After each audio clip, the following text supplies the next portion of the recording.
De quoi parle-t-on? Il s'agit des amendes pour lesquelles la police ne dispose que des numéros de plaque, la plupart du temps flashés par ce type d'appareil. Le conducteur est ensuite identifié via la direction de l'immatriculation des véhicules qu'on appelle la DIV. Pour la Cour de cassation, ces amendes sont tout simplement illégales. Elle a prononcé 4 arrêts.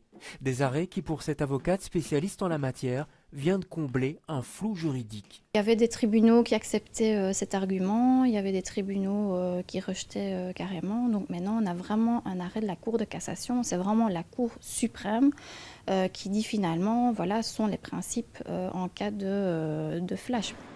Reste à voir maintenant si les juges de police vont appliquer ces arrêts.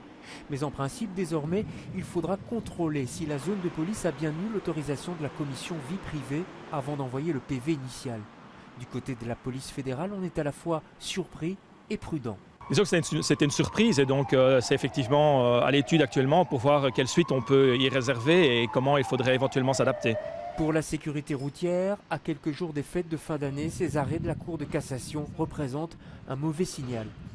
C'est dommage parce que début de semaine, on avait annoncé que pour les 9 premiers mois de l'année 2016, pour la première fois dans l'histoire de la sécurité routière, il n'y avait eu aucun tué dans un accident de voiture à Bruxelles. Donc c'était un message qui était vraiment positif et c'est dommage d'en arriver maintenant avec des messages négatifs. Espérons qu'une solution soit bien vite trouvée.